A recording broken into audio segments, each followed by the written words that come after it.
I heard the kitchen chair crash to the floor as my daughter-in-law shoved me aside, her manicured nails digging into my wrist as she yanked the checkbook from my hands. "You're not writing another check to charity, you senile old bat," Jessica hissed, her perfect facade finally cracking. "That money belongs to David and me now. My name is Margaret Cooper. I'm 69 years old, and I've just discovered that my son's wife of 6 months has been systematically draining my accounts while convincing everyone I have dementia. What she doesn't know is that I used to work for the FBI's Financial Crimes Unit for 30 years, and I've been documenting every single one of her moves. If you're watching this, drop a comment about where you're from and hit that subscribe button, because what happened next turned my daughter-in-law's perfect con into her worst nightmare. The morning started like any other Tuesday in my Malibu beach house. I was making coffee when Jessica breezed through my front door without knocking something she'd been doing more frequently since marrying my son David last Christmas. "Morning, Margaret," she chirped, already heading toward my home office. "I need to borrow your computer to check something for David's business."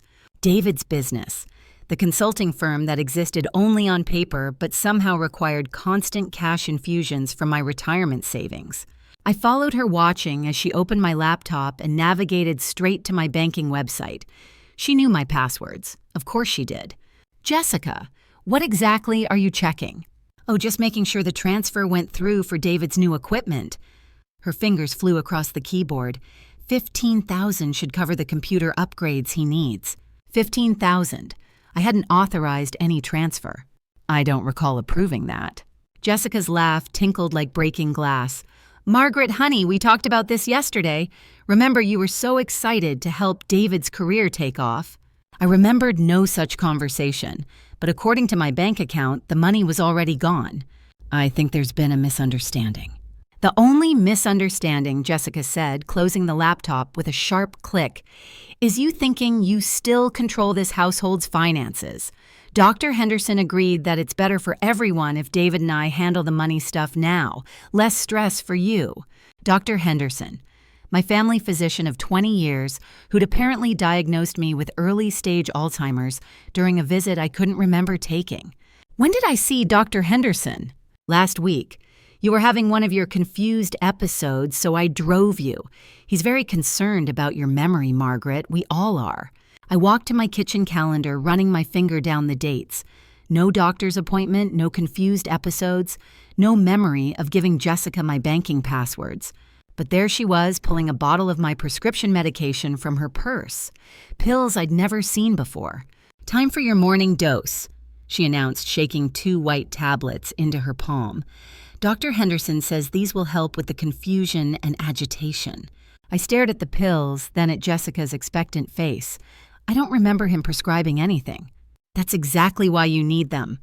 Her voice carried just a hint of steel beneath the sugar.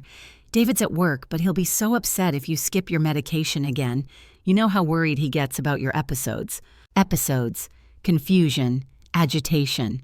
A diagnosis I'd never received for symptoms I'd never experienced. 29 years investigating financial fraud had taught me to recognize a con when I saw one. The problem was, I was supposed to be the victim this time. I took the pills from Jessica's hand, pretended to swallow them, and smiled. "Thank you for taking such good care of me, dear." "Of course, that's what family does." She gathered her purse, checking her reflection in my hallway mirror. "I'll be back this afternoon to drive you to your next appointment. Dr. Henderson wants to see you twice a week now." After she left, I spat the pills into the sink and called my bank. "Mrs. Cooper, I show a $15,000 transfer to Apex Consulting this morning. The request came through your online portal using your login credentials." "I didn't authorize that transfer." "Ma'am, our records show you've been making regular transfers to this account for several months. Are you saying these were unauthorized?" "Several months." I pulled up my statements, scrolling back through transactions I'd apparently forgotten making. $50,000 to David's business, $20,000 for medical equipment, $30,000 for investment opportunities. All told, Jessica had stolen nearly $200,000 from my accounts. But she'd made one crucial mistake. She'd chosen the wrong victim. I opened my laptop and began typing my first report in 5 years. Not for the Bureau this time, but for myself. Subject Jessica Marie Morrison, also known as Jessica Cooper, suspected of elder fraud, identity theft, illegal medical impersonation, and conspiracy to commit financial abuse. The investigation was about to begin. The next morning, I drove to Dr. Henderson's office unannounced. His receptionist, Linda, had known me for 2 decades. "Margaret, how lovely to see you. Do you have an appointment today?" I'm hoping Dr. Henderson can squeeze me in. I have some questions about my recent visit. Linda frowned at her computer screen. "I don't show any recent appointments for you. Your last visit was 8 months ago for your annual physical. Are you certain my daughter-in-law said we were here last week?" "Absolutely not. I schedule all of Dr. Henderson's appointments personally." Linda's voice dropped to a whisper. "Is everything all right?" 20 minutes later, I sat across from Dr. Henderson as he reviewed my file. "Margaret, I've never diagnosed you with any form of dementia. Your cognitive function has always been excellent. I certainly never prescribed these." He examined the pills I'd brought. "These are Haldol, an antipsychotic. In elderly patients, they can cause confusion, memory problems, and severe drowsiness. Someone's been drugging me." "It appears so. Who gave you these?" I explained about Jessica, the mysterious appointments, the missing money. Dr. Henderson's face grew increasingly grim. "This sounds like elder abuse, Margaret. Have you contacted the authorities?" "I'm handling it privately for now." "Be careful. If someone is willing to forge medical records and drug you, they're dangerous." That afternoon, I called my former partner at the FBI. "Tommy, it's Maggie Cooper. I need a favor." Thomas Reeves had worked financial crimes with me for 15 years before I retired. His voice warmed immediately. "Maggie, how's retirement treating you?" "Someone's trying to fleece me, and I could use some unofficial assistance." "Send me everything you've got." Within hours, Tommy called back. "Your daughter-in-law doesn't exist, Maggie. Jessica Marie Morrison has no social security number, no birth certificate, no legitimate employment history. Whoever she is, she's using a completely fabricated identity." "What about David? How much does he know?" "Hard to say. Bank records show he's been depositing large sums into personal accounts, but that could be ignorance or complicity." My heart sank. My own son might be part of the conspiracy. "There's something else, Maggie. We've had similar cases in Arizona and Nevada. Older women suddenly diagnosed with dementia assets transferred to family members before the victims died under suspicious circumstances." Died. 2 victims, both supposedly from complications related to their mental decline, but the families had complete control of their finances by then. Jessica wasn't just stealing my money. She was planning my death. That evening, I installed hidden cameras throughout my house. If Jessica wanted to play games with a confused old lady, she was about to discover I wasn't nearly as helpless as she thought. The footage from the next day revealed everything. Jessica arrived at 10 with a man I didn't recognize, tall and thin with cold eyes. They went straight to my office. "The old bitch is getting suspicious," Jessica said, rifling through my desk. "She asked too many questions about the doctor visit." "Then we accelerate the timeline," the man replied. "Increase the dosage, make her more compliant. How much is left in the accounts?" "About $3 million in liquid assets, plus the house is worth another $4 million. But she's not signing anything willingly." "She doesn't need to sign willingly, not if she's declared incompetent." They spent an hour photographing my financial documents and searching for my safety deposit box keys. "What about the son?" the man asked. "David's useful but stupid. He actually believes his mother has dementia. Once we have everything transferred, he can have an accident too." An accident. They were planning to kill David once they had my money. I watched them plant medication in my kitchen, replace my vitamins with sedatives, and discuss which funeral home would be most cooperative when the time came. But Jessica's biggest mistake was bringing her partner to my house, because now I had his face on camera, and facial recognition software never forgets. His name was Marcus Webb, and he had a very interesting criminal history. Marcus Webb had done this before, 3 times in the past 5 years, according to Tommy's research. He found vulnerable elderly people paired with female accomplices who married into the family, then systematically drained their assets before arranging convenient deaths. His last victim had been a retired teacher in Phoenix named Dorothy Chen. Married her nephew, convinced everyone Dorothy had Alzheimer's. Then Dorothy died of an apparent medication overdose after signing over her estate. But Dorothy's daughter Sarah had never believed the dementia diagnosis. She'd been investigating her mother's death for 2 years. I called Sarah that evening. "Mrs. Chen, my name is Margaret Cooper. I believe the same people who killed your mother are targeting me." Sarah's voice cracked with emotion. "You mean Jessica and Marcus? You know their names." "I've been tracking them across 3 states. The FBI says there's not enough evidence for murder charges, but I know they killed my mother. What if I told you I have them on video planning my death?" "I'd say you just gave us exactly what we need." Sarah drove to Los Angeles the next day bringing files on 3 previous victims. The pattern was identical each time a female accomplice would seduce a male family member, gradually isolate the target, fake medical records to suggest dementia, then systematically drain assets before the victim died of apparent natural causes. "They're careful," Sarah explained. "Never the same methods twice, always different doctors, different medications. But the timeline is always 6 to 8 months from first contact to death." "How long has Jessica been married to David?" 6 months, which meant I had maybe 8 weeks before they made their move. "What do you need from me?" Sarah asked. "I need you to play the grieving daughter visiting her sick mother. Can you manage tears on command?" Sarah smiled grimly. "I've been crying over my mother for 2 years. I can manage." The next phase of my plan required David to see his wife's true nature. Despite everything, I still loved my son. If he was truly innocent, he deserved a chance to save himself. I called him that evening, making sure to sound confused and fragile. "David, sweetheart, I'm having trouble remembering things again." "Oh, Mom, Jessica said you've been having more episodes. I keep finding pills I don't remember taking and my bank account. David, I can't remember writing so many checks." "Don't worry about the money stuff, Mom. Jessica and I are handling all that now. But David, some of these transfers, $50,000, I would never approve that much money." Silence on the line. Then David's voice uncertain for the first time in months.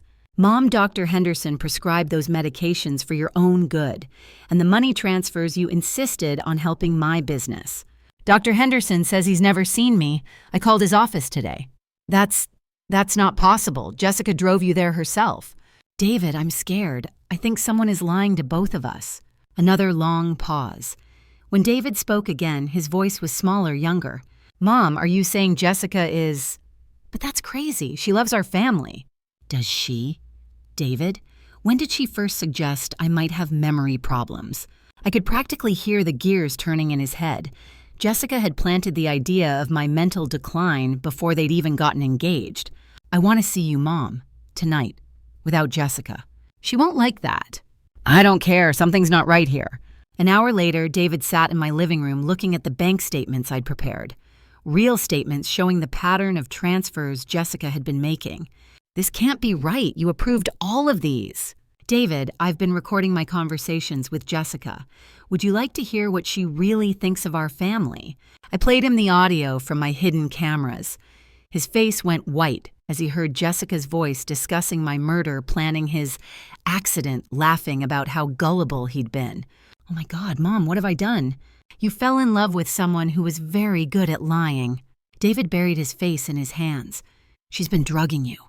All those medications she said were helping you, they were making you sick." "Yes." "And the money, Jesus, Mom, she's stolen hundreds of thousands of dollars. Nearly $500,000. We have to call the police." "Not yet. If we call them now, Jessica and Marcus will disappear. They've done this before, David. They're professionals." I showed him Sarah's files, the pattern of victims across multiple states. "They killed those people, Mom." "Yes, and they're planning to kill us too." David stared at the evidence, his entire worldview crumbling. The woman he'd married, the woman he'd defended against his own mother, was a predator who'd been planning his murder from the beginning. What do? We give them exactly what they want, and then we spring the trap. 3 days later, I called Jessica with trembling voice. "Jessica, dear, I'm feeling very confused today. I think I need to see Dr. Henderson again." "Of course, Margaret. I'll pick you up in an hour." Instead of Dr. Henderson's office, Jessica drove me to a small clinic across town. The nameplate on the door read, Dr. Robert Vance, Neurological Specialist. Dr. Vance looked like he'd bought his medical degree online. His office reeked of desperation and cheap cologne. Mrs. Cooper, your daughter-in-law has explained your situation. I'm afraid your condition has deteriorated significantly. What condition? Your Alzheimer's disease, Mrs. Cooper. I'm recommending immediate placement in a specialized care facility. Jessica squeezed my hand with fake sympathy. It's for your own safety, Margaret. At home, you might hurt yourself or wander away. But I don't want to leave my house. The decision isn't yours anymore, Dr. Vance said gently. Your son has been granted medical power of attorney. He's already signed the commitment papers. My heart hammered, but I kept my voice steady. David signed papers. This morning, he's very concerned about your welfare. Jessica's smile was triumphant. She thought she'd won. When do I have to go? Today. The transport team is waiting outside. I looked out the window. A white van sat in the parking lot, two large men in scrubs standing beside it. May I call David to say goodbye? Jessica and Dr. Vance exchanged glances. Of course, but make it brief. I dialed David's number with shaking fingers. Mom, how did the appointment go? David, they want to take me away to some facility. They say you signed papers. I did, Mom. Dr. Vance explained everything. You'll be safer there. My son's voice sounded wooden, rehearsed, but I could hear the pain underneath. I love you, David. Whatever happens, remember that I love you. I love you too, Mom. This is for the best. I hung up and turned to Jessica. I suppose I don't have a choice. No, you don't. The men from the van entered the office carrying a wheelchair. Mrs. Cooper, we're here to transport you to Golden Years Memory Care. It's a beautiful facility. You'll be very comfortable there. As they wheeled me toward the van, I caught Jessica's eye one last time. Thank you for taking such good care of me, dear. I know David appreciates everything you've done for our family. Her smile could have powered a small city. The van pulled away from the clinic, but instead of heading toward any memory care facility, we drove straight to the FBI field office in West Los Angeles. Tommy Reeves was waiting with a full tactical team. Maggie, you beautiful, crazy woman. Did you get everything? I patted the recording device hidden in my jacket. Every word, including Dr. Vance's admission that David never signed any commitment papers. And Jessica should be meeting with Marcus right now to celebrate getting rid of the troublesome mother-in-law. The FBI had been monitoring Jessica's phone for the past week. They knew about her planned meeting with Marcus at my beach house where they intended to divide up my assets and plan their next con. What about David? David's been cooperating since yesterday. He's wearing a wire to the meeting. At exactly 4 o'clock, FBI agents surrounded my house. Through the surveillance monitors, we watched Jessica and Marcus toast their success with my expensive wine. The old bitch actually believed she was going to a memory care facility. Jessica laughed. Did you see her face when I told her David had signed the papers? What about the son? Marcus asked. David's outlived his usefulness. I'm thinking a car accident next week after we finish transferring the assets. And if anyone investigates, who's going to investigate his mother died of natural causes in a care facility and her grief-stricken son couldn't cope with the loss? That's when David walked in, his face pale but determined. Actually, Mom's doing just fine.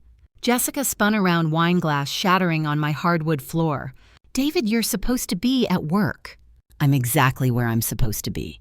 The front door burst open. FBI agents flooded my living room, weapons drawn. FBI, nobody move. Jessica's perfect mask finally cracked completely. She looked at David with pure hatred. You pathetic mama's boy. You've ruined everything. No, Jessica. You ruined everything the moment you decided to steal from my mother. Tommy stepped forward, badge displayed. Jessica Morrison, also known as Jessica Webb, also known as Jennifer Martinez, you're under arrest for conspiracy to commit murder, elder abuse, fraud, identity theft, and about 15 other federal crimes. As they cuffed Jessica, she screamed at David. She's just a lonely old woman. That money should be ours. We earned it. Marcus tried to run, but didn't make it past my back deck before 2 agents tackled him into my prize-winning rose bushes. I walked in through my front door as they were loading Jessica into the FBI van. "Hello, dear. How was your day?" She looked at me like I'd risen from the dead. "You're supposed to be in the facility." "Oh, that. I decided not to go. At my age, I prefer to make my own decisions about my health care." "This isn't over," she snarled as they pushed her into the van. "Actually, it is." Tommy handed me a folder thick with legal documents. "Her real name is Jennifer Webb, Marcus's daughter. They've been running this con for 8 years, targeting elderly widows across the Southwest. You're victim number 7, but you're the first one who fought back. What happens to the other families?" Sarah Chen's mother gets justice at last. The other victims' families finally get answers, and Jessica and Marcus get to spend the next 20 years in federal prison. Act 5. The Resolution.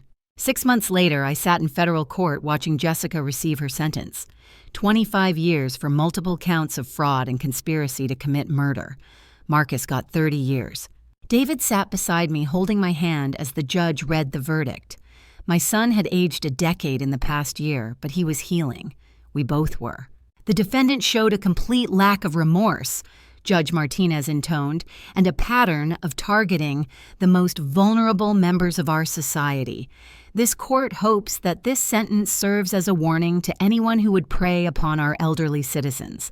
As they led Jessica away in shackles, she turned to look at me one last time. I met her gaze steadily and smiled.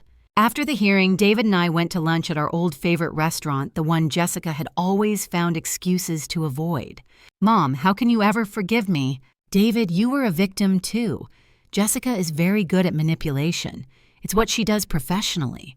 "I should have listened to you. I should have trusted you." "You were in love. Love makes people do stupid things." I handed her access to your entire life, your bank accounts, your house, your medical information. And when you realized what she was doing, you helped me stop her. That's what matters. We ate in comfortable silence for a while, relearning how to be mother and son without Jessica's poison between us. "What happens now?" David asked. "Now you rebuild your life. Get a real job, find a nice girl who doesn't want to murder your mother for inheritance money." David laughed, the first genuine laugh I'd heard from him in over a year. "The bar's pretty low now." Good. Low bars are easier to step over. 2 years later, I received a wedding invitation. David had met Susan at his new job, a kindergarten teacher, with no interest in my bank account and a refreshing honesty about her student loan debt. I walked David down the aisle at his second wedding, and this time I actually liked his bride. During the reception, Susan pulled me aside. "Margaret, I want you to know that David told me everything about Jessica. I'm so sorry that happened to you." "Thank you, dear, but it taught me something important." "What's that?" "That being 69 doesn't mean being helpless. Sometimes the old dog still has a few new tricks." Susan laughed. "David says you're the toughest person he knows." David's right. The best part of the evening came when Detective Sarah Chen approached our table. She joined the FBI's Elder Crimes Unit after her mother's case was solved. "Mrs. Cooper, I wanted to thank you again. Because of your courage, we've prevented 17 other families from going through what we did." Jessica and Marcus were just the tip of the iceberg. They were part of a larger network targeting elderly Americans. Your case helped us roll up the entire operation. I raised my champagne glass. "To mothers everywhere who refuse to go gentle into that good night." "To justice," Sarah replied. "To justice." As the evening wound down, David found me on the hotel's terrace looking out at the ocean. "Penny for your thoughts, Mom." "I was thinking about your father. He would have loved Susan. He would have hated Jessica. Your father was an excellent judge of character." David put his arm around me. "So are you, Mom. I should have trusted your instincts." "Your instincts are fine, David. Jessica was a professional liar. It's what she did for a living. Still, I chose her over you.